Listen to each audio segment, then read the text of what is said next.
Tonight, Tauranga Kayaker smashes world record, police remind drivers of speed limits, and roller derby in Hamilton.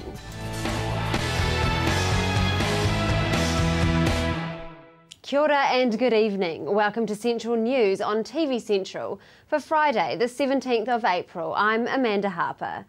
In today's news, Tauranga Kayaker Tim Taylor has smashed the world record for a 24-hour solo kayak journey this morning, surpassing the previous record of 194.1 kilometres at 4:30 a.m, and he paddled on until 7 o'clock this morning. Mr Taylor, 28 years old, left from Pilot Bay at 8, heading north towards Hahei, then back to Tauranga Harbour to complete a gruelling 220-kilometre solo kayaking expedition. The current world record for a solo kayaking journey is 194.1 kilometres. Contractors are gearing up to build Tauranga's Maungatapu Underpass, with preliminary works set to start this month ahead of construction in September. The Maungatapu Underpass will be built on State Highway 29 and is part of the Transport Agency's Haerini Link project, which is focused on reducing congestion and boosting safety as traffic volumes in the area increase. Once finished, the underpass will deliver a 2-lane road underneath the Maungatapu roundabout, which will connect directly to Welcome Bay Road. In addition to reducing traffic congestion at peak times, it will make travel safer and easier for pedestrians and cyclists. Construction is set to start in September, and the project is expected to take 3 years to complete. The Transport Agency's Bay of Plenty Highways manager, Niklas Johansson, says people will notice some activity around the site from this month as contractor Fulton Hogan begins preliminary works. He says a public open day will be held in late July to give people the opportunity to find out more about the project and how it will improve safety and congestion. New Zealand's only public-owned traditional Māori productive garden held their Kumara harvest today at Hamilton Gardens. Members of the public were invited along to watch and talk with the gardens teams about food cultivation. Kumara is grown annually in Hamilton Gardens Te Parapara Garden, in line with the Māori lunar calendar, and garden staff work alongside Ngāti Wairere elders to harvest the kumara. The operations manager, Gus Flower, says the annual harvest generates a strong sense of pride from the team. He says normally their team focuses on ensuring each garden remains visually spectacular year after year, so it's extra special when a garden can look great and produce a crop. Mr Flower said assistance from local iwi has been invaluable during the planting and harvesting of the crop. The kumara will be distributed to local charities, including the Salvation Army. With the school holidays nearing an end, Eastern Waikato Police want motorists to start the new term with a blemish-free report card and remember to acknowledge the speed limit around school buses. Hauraki Peacock Road Policing Supervisor Sergeant Dean Coyle says during the 2 weeks leading up to the current holidays, his officers carried out a prevention operation that displayed driver knowledge of the 20-kilometre speed limit was poor. Dean says they used marked and unmarked patrol cars to travel along school bus routes to monitor behaviour around the buses picking up and dropping off children. The observations raised some concerns with staff watching not only driver behaviour around buses, but also parents' behaviours in and around the bus pickup points and the safe-unsafe pickup points used by buses. Dean says officers who saw the concerning behaviour would break away from the school bus and engage with the motorists. It was an education-driven initiative as opposed to an enforcement-driven one. Met Service have issued a severe thunderstorm watch for Waipa and the west coast of the Waikato region from midnight tonight until 6 a.m. on Saturday. There is a possibility of a small tornado or two. If you're driving, keep an eye out on the road for debris. And now for our region's weather. Hamilton will be rain to showers in the morning, clearing in the afternoon, high of 19 and low of 7. Rest of the Waikato will be the same. Pairo at 19-10, Matamata 17-10, Te Aomotu at 19-7, Tokoroa 17 high and 7 low. And Tauranga, you will have rain to showers in the morning, clearing in the afternoon as well, a southerly change. High of 20 and low of 12. Sepuki, your high is 18 and overnight low of 11. And for the marine forecast on the west coast, Raglan changing on Saturday to a southwest 25 knots, then becoming southeast 25 knots in the evening. High tide is at 10:03 p.m. And on the east coast, Bay of Plenty, a northwest 20 knots, changing to Saturday afternoon of southwest 15 knots. High tide is at 6:49 p.m. Coming up in the show, Ian Parata from Bay of Plenty Rugby Union.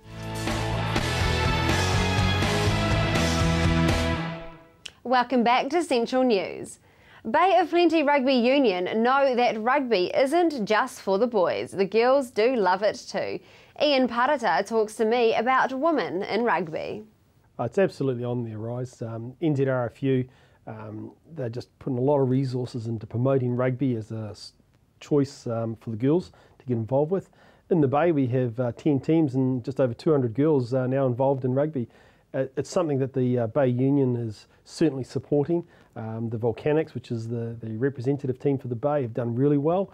And on the back of that, we've had Aportiki College represent the Bay at the Condor Sevens, which is the pinnacle of secondary schools Sevens rugby. So in the Bay, it's what we consider to be the home of Sevens rugby in New Zealand, and we're creating some good depth in girls rugby and a lot of great support for it as well. Why is it important for the union to embrace women in rugby and girls in rugby? It's about the overall the growth of the game. We're trying to take it away from that male-dominated sport to one which is now being recognised at an Olympic level, and as a first choice option for girls as well, who may not be 6'3" and hot on the blinking netball court, but who just want to grind it up like the boys do on Saturdays and represent the school at the first 15 level and be part of that rugby family. We've done awesome work with the girls, women's 7. It's an Olympic sport, and what other career path can you take which can take you to the Olympics and going for gold? So yeah, we think it's a real good choice for the girls. And what is it about the sport that attracts girls to it? I think it started out quite slow because I think the girls didn't think they could compete with the guys. Recently we had the North Island Sevens Championships at Blake Park, and the quality of girls rugby now is equal to the boys at that same level. The girls are competing, they've got fitter, they've got sharper, and I think girls are looking and saying, yeah, I can give this a go. And I think it's that whole mateship thing that the boys have had exclusive use of for all these centuries, I guess, and now the girls are embracing it and they're just loving it, and the quality of the rugby has got better. We're seeing female referees at ITM Cup level now too, so it's a game that's opened up to all genders, so it's really cool to see. Tell me about your work with secondary schools. Oh look, it's a bit of a dream job for me. I've been coaching at secondary school level now for 7-8 years. The role is about facilitation. It's about getting schools to talk to each other and to provide coaching resource and support to the schools. We're working with the school at Ruatoki, and they've got one rugby team, and we love them as much as we love the Tauranga boys, Rotorua boys, with all the resources to put 12 teams on the field. So our job, and my job in particular, is to be that pivot point, to provide communications and support to any school that needs it. So it means regular visits, it's catching up with the boys on training days, and to support coaches and the teachers in charge of rugby to help deliver rugby at a secondary school level. So it's working with the volunteers, and it's really a bit of a dream job for myself. Nice. And you've also got a Girls Rugby Day coming up at the end of this month. What's happening with that? So yeah, the Girls Rugby Day, it's about bringing them all together. It's about sharing that love with them, and more importantly, some skill development. We recognise that the girls who might have only just taken the sport up this year or the season before, they need that extra bit of development because they haven't been playing since they've been 5. So it's about taking that resource down to that grassroots level and helping upskill the girls so that they can compete, and their aspirations can be to make the Volcanics team as well, and even move on to our Black Ferns and our Sevens team. So yeah, it's a cool day. The girls enjoy it. They're like sponges. Everything we tell them, they suck up. So the law for them is a little bit tricky. They're not quite used to that. And I think the funniest thing for me is that you can watch these girls make these real big hard tackles, and they'll get up and they'll smile and they'll laugh at each other. You don't get that in guys rugby, so it's cool. Thanks, Ian. Next up, a roller derby is a fast-paced, popular sport. Rachel chats to Gary Moffat ahead of the Hamilton Roller Girls Open Day about what's involved and what exactly is a game of roller derby. I skate for the Hamilton Hitmen, which is the male team of the Hamilton Roller Girls, and I also help organise anything to do with that side, the men's side. I also help with the girls when they have their belts. I bench manage them, so I tell them what to do, when they should do things, and yeah, I just help out around the club. What is involved in an open day? An open day is just to get people in here, to get them on skates, give them a few pointers on how to skate. Hopefully they'll fall in love with the sport like most of us do, and they will then proceed into training with us. And what do we need to bring with us to an open day? Just a drink bottle, drink of water, and just comfortable clothing that's good to skate in. Do we need to know how to skate? No. 95% of people who play roller derby had never skated or hadn't skated since they were kids before they started. Your training levels are broken down into 3 different levels: Jane Does, Zombies and Ghouls. How does each of these different levels differ? Okay, so a Jane Doe is a new skater, so they are basically just learning how to skate, how to fall, how to stop.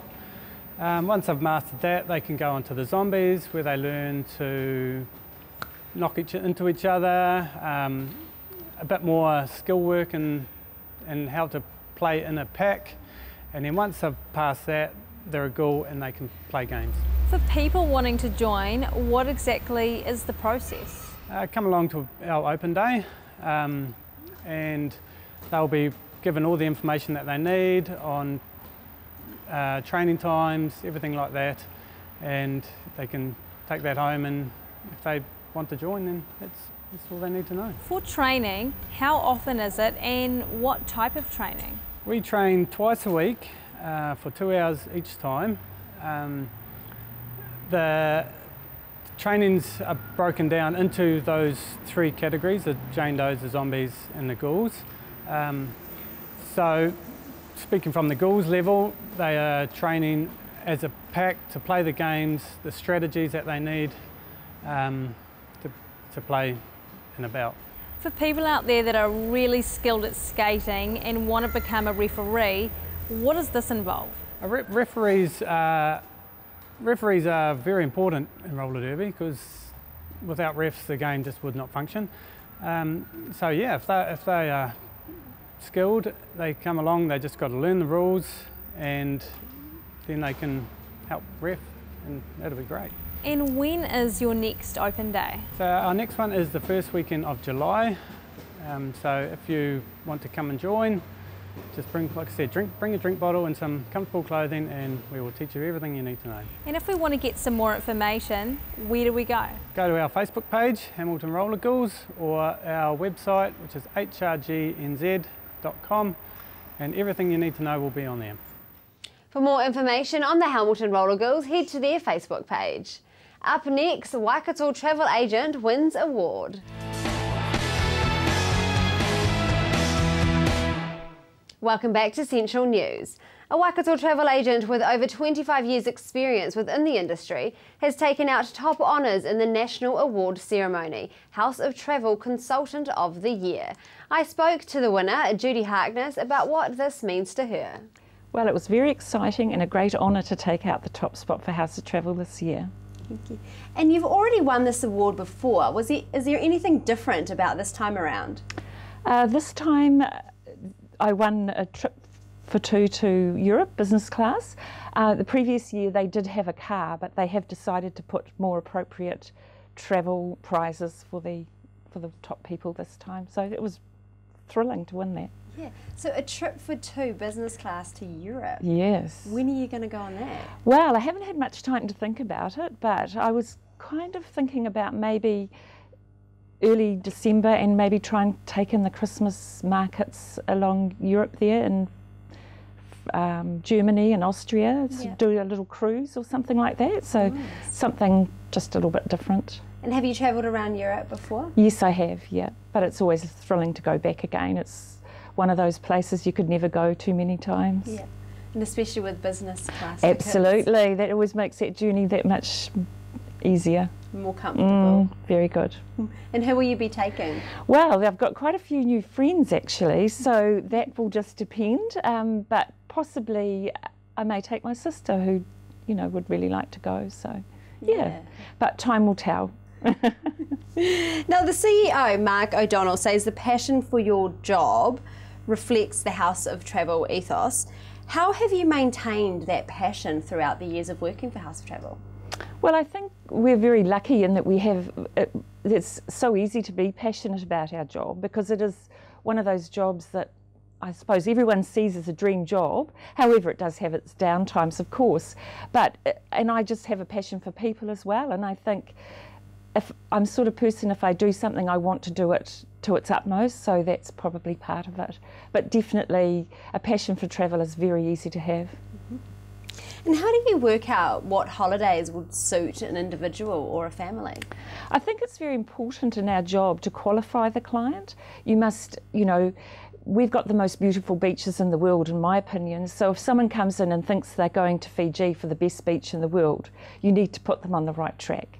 You need to tell them that you're going to get the cultural experience, the fabulous people, but you're not necessarily going to get those great big long beaches and things. So it's qualifying your client. Yeah, and do you find that quite easy to do? I think it's just by asking questions and listening to people and really asking what they want to get out of their holiday, what are they expecting from their holiday or their trip, and that's the most important thing. Yeah, listen. Do you ever get people that come in and sit down and they have no idea where they want to go? Yes. Yes, you do get that, and that's really where you need to qualify. What is it that you expect to do on a holiday? What are your favourite things that you like to do, etc. So that is qualifying, and then it soon narrows itself down. Yeah, and do you quite like people like that? Yeah, it's quite a challenge sometimes, especially if you can match them up with the right holiday. Yeah. What is it that you really love about your job? I just love the people, I love my colleagues that I work with, and I love the industry. The industry is very exciting, it's always changing. You've got to be really, keep up to date all the time with airline changes, everything changes daily. So it's just an industry that I think is exciting and going forward all the time. Congratulations on winning your award, Judy. Waikato Link is the commercial arm of Waikato University, charged with bridging the gap between research and the marketplace. CEO Duncan McIntosh tells us about their latest success stories. Amanda, we've had a busy 6 months. Late last year, we raised money for a company called Kuriger Polymers, one of our spin-out companies, which does some very cool stuff with plastics. And just recently, we announced the sale of a data analytics company to Air New Zealand and AMIA. So 2 quite big deals for us. We're only a small office, and yeah, we had fun. And what was the one that you've sold to Air New Zealand? So that was a company called 11 Ants Analytics, and it's a data analytics company. Comes out of our computer science department, and what it does with companies' data is it helps them understand customer behaviour. Okay. And how is Air New Zealand going to be using that? Well, so it's Air New Zealand and AMIA, and both companies want to understand their customers better. And Air New Zealand in particular in the airline space, but AMIA across the whole retail space as well. Okay. And how does that reflect on the quality of the university's teachings, obviously? Well, the intellectual property and the teaching is where it all started. Yeah. So a number of the past students are now in the company, and it's all based on what we call machine learning, which is the really smart algorithm. So and computer science is well known for that internationally. Mm-hmm. How do you bridge the gap between the research and then the marketplace? Well, it's not easy, and it often takes time, and 11 Ants is a good example of that.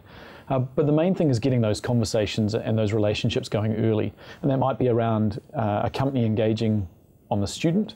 It might be just conversations between the researcher and companies, but it's making sure that both parties understand the other. Yeah.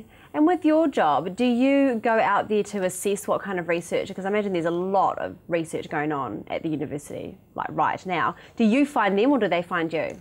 It's a bit of both. We're in constant contact with the researchers, and we're also in constant contact with industry. So we're trying to work out what the problems are that industry has and how we might match that with some of the really smart ideas and some of the smart research that our academics are doing.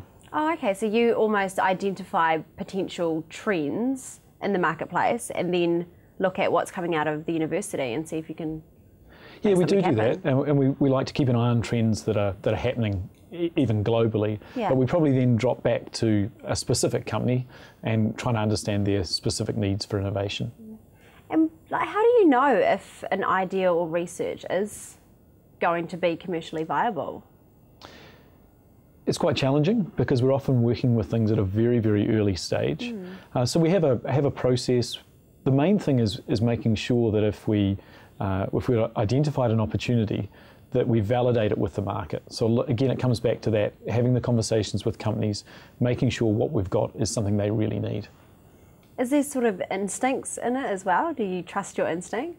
Yeah, instinct and sort of gut feeling and all those things are absolutely a part of it. Then there's also some real process stuff that we absolutely have to go through. But instinct, I don't know how many technologies I've reviewed now, probably north of 700, and you start to get a feel for which ones are going to fly. Yeah. Have there been any particular ones that you would call your favourite? Well, LIGAR polymers is probably one of my favourites. I first came across that a number of years ago, and it's just a really exciting platform. It has huge potential, solves lots of problems, has a great academic researcher behind it. Perfect recipe, really. And then what happens after you've created a company? Do you keep a hold of it? What we try and do is we may start the company and get it going, but we really want to get it out into the hands of other people. We see our role as getting things started, and then other people can take them all the way through their journey. Thank you, Duncan. Thank you for watching Central News tonight on TV Central, and thank you for your ongoing support. We do post everything online on our website, tvcentral.co.nz, or check us out on Facebook and make sure you like our page. If you have a story for us, email news@tvcentral.co.nz. I will be back on screens on Monday night with more stories from the Waikato and the Bay of Plenty. My name is Amanda Harper. Have a good weekend. Ko Marie.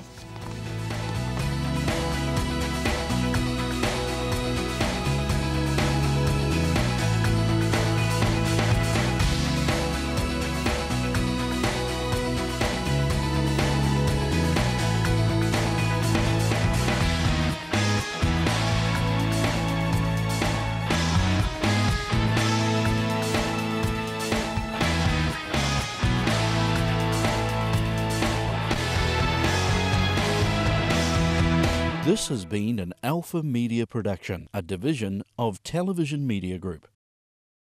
Supporting local content so you can see more of New Zealand on air.